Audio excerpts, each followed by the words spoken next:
Good times are here again. We're here to talk about a Barflies win. I'm here with Coach Pete. I'm Kevin Bindle. How are you doing, Pete? Oh, it's great coming off a win. Awesome to see you. Good to see you too. It's taken a little bit to get to it, but we're finally here and get a chance to chat about this. So I want to talk first about the emotion, the excitement of finally getting over that hump, and tell me how the team is feeling afterwards and what the celebration was like. Yeah, so it was great. We're actually right where we wanted to be, but leading into the game, it's a must-win game for us in terms of keeping up in the standings. We've been hanging out in last place with those losses, and we needed to get that win up on the board. And so we're all motivated getting into the game. We have the game plan. We have the pitching rotation all figured out. We have, what looked like a meager lineup early in the week. We got everybody coming in, being able to make it then on Sunday. So yeah, it was really exciting until we hit that first inning. So we're going to talk about, there is a very special pitching performance that I want to wrap everything up with, and we're going to get to that in a little bit because that was just a mind-blowing job done later in the game. But let's start out with the first inning. We've got some interesting stuff throughout this whole game. We've got balls going off over batters' heads, bouncing off of bats. We've got benches are clearing, tensions are high, questionable umpiring. So just start at the beginning and talk about it. If you want to have baseball, we have baseball for you today. Let me tell you, infield fly rule was part of it too. But yeah, so starting off, home field advantage. We're facing off against Minden. The week prior, we had lost in the mercy rule 17-7. And so we're just anxious to go out there and show we got what it takes and we can take them on. We reviewed and studied all week and practiced all week. And we got into the first inning on defense heading off, and we were kind of constrained in some of our lineup positions, but we moved Adrian over to third base, so he did a good job. But yeah, it came down to that first, starting off that first inning, we gave up 8 runs, and it wasn't really because our defense wasn't that great. It was just we just could not find the strike zone, and that was very problematic trying to figure out where is the strike zone. Is it high? Is it low? Is it middle? So it's very tight, and we ended up walking way too many and giving up a couple hits. Yeah, an error there that could have got us out of the inning with the double play, but the error kept the inning alive. So that's right off the bat from a high to a low. But the upside is that the boys kept it together, and you came back and you didn't let that take you out of the game. In previous games, an inning like that has led to, if not mercy rule, close to it. Yeah. And things start to spiral. And this game, though, this is not what happened in this game.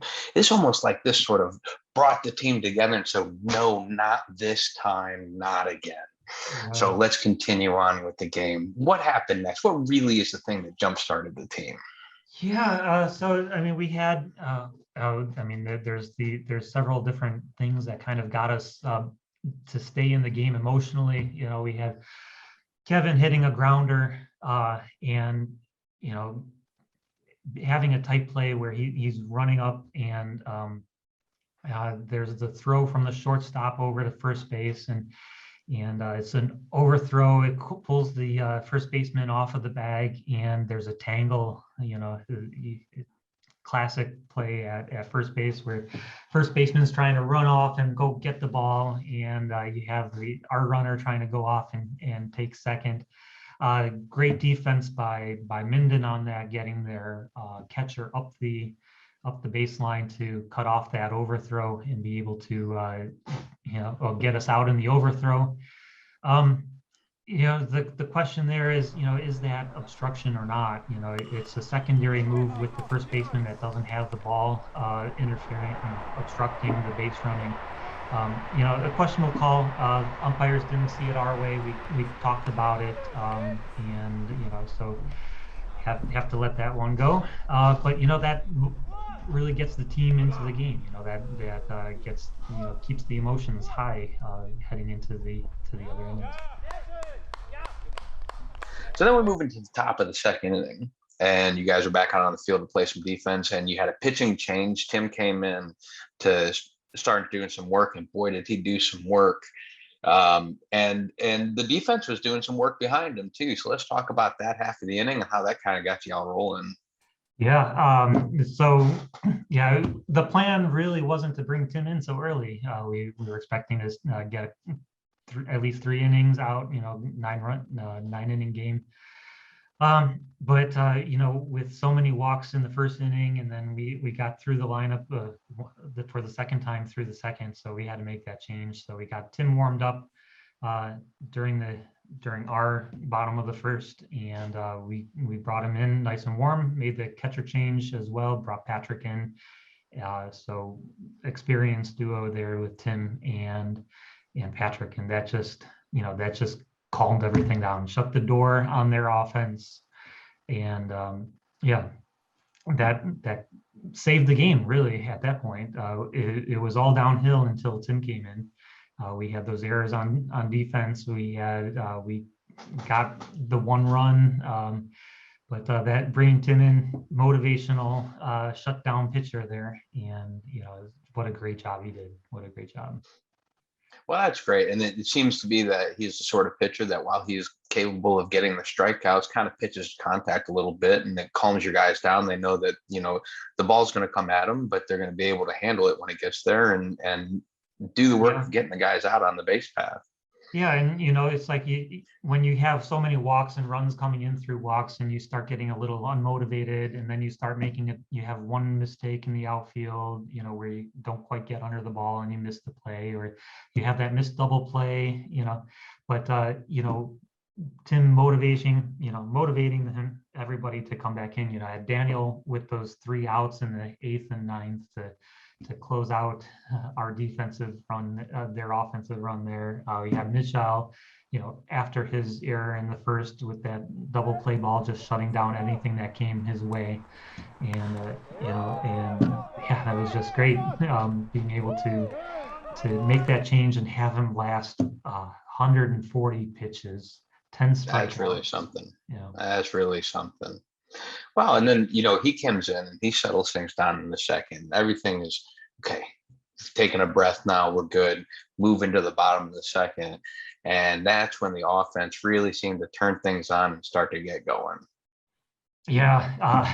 We had, I wouldn't say we really turned things on in the second, but what we realized. Oh, come on. I'm trying to get things going here. I'm excited. I see where you're going. But it's a testament to our hitters, though. They understood that the strike zone was small, and we had troubles hitting the strike zone in the first inning, and so we regrouped in the second inning, and we mentally went to the plate looking for more walks and getting deeper into the counts instead of swinging and getting behind on the 0-2s. So we really were disciplined going into the second inning, and we managed to get 8 runs of our own to really bring us and reset the whole game. I mean, that's outstanding when you get a chance there. And now after 2 innings, you've like boxers, popped back and forth, punch back and forth a little bit, even things out, get into the rest of the game, and so then we're going to move on a little bit here. We're going to move to the bottom of the 3rd inning, and you kind of sometimes you need to catch a break, and so why don't you tell us a little secret about what happened there at the end of the 3rd inning and help you all get out of it? Yeah, so we were down. We're still down. We needed to get out of the inning. There was a runner still on base and 2 outs. And, it's kind of a deja vu moment again, back to our away game in Ennepetal, where We were on the losing end of the catcher's interference call that wasn't called, but this time we're on the winning side of a catcher's interference that wasn't called. So the swinging strike two, and we ended up striking him out to end the inning in the third, what should have been a automatic base runner. So lucky break on our side.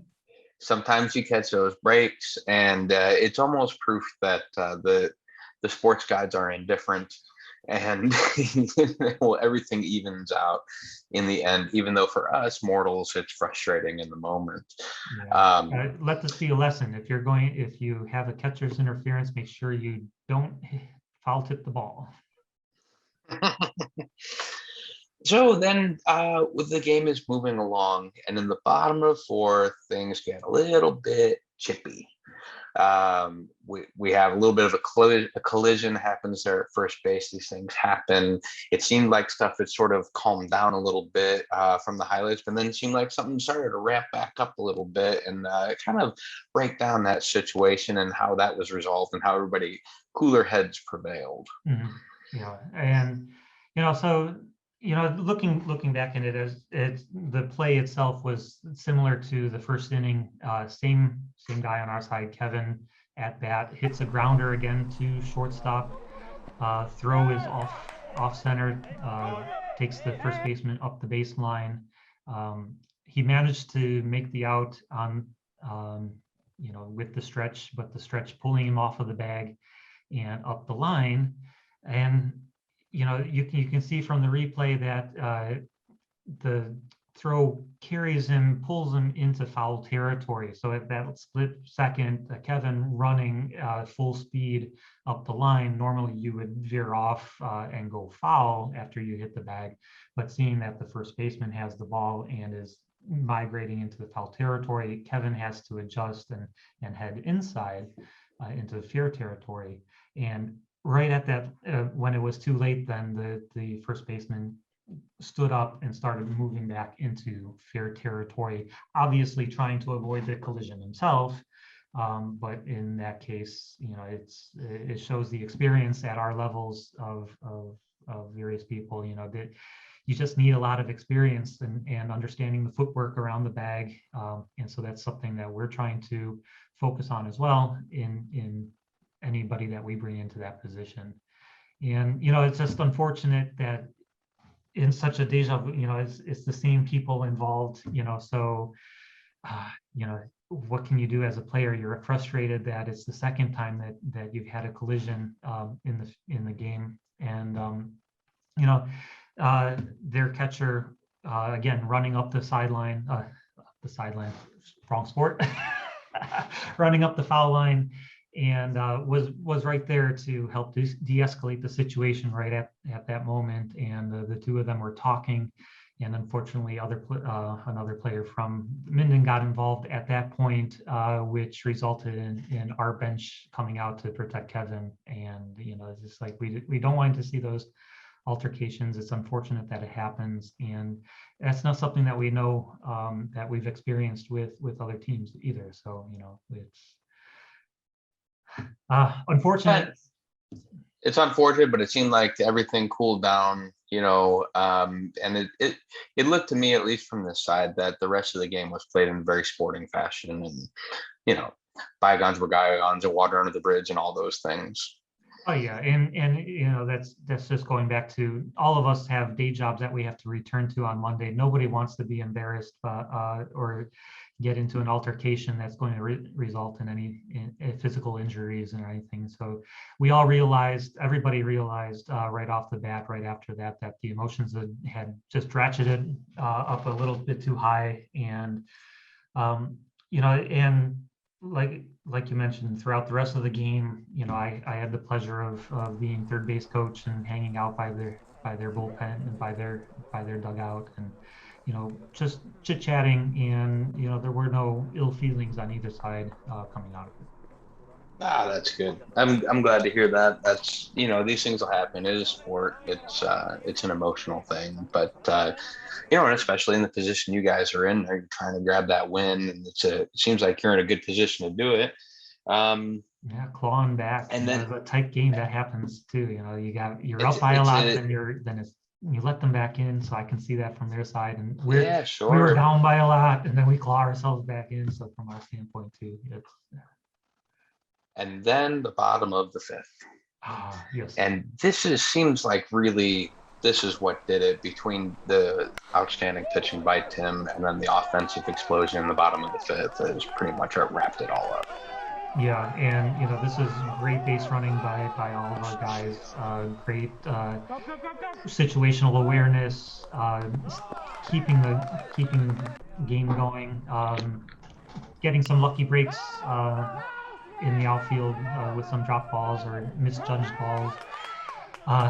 Kevin with his other double, the third one he's had against Hasfeld, and Michal with his double, later in the game as well. But yeah, the patience really paid off in the second inning to help drive those at bats that we had in the fifth inning.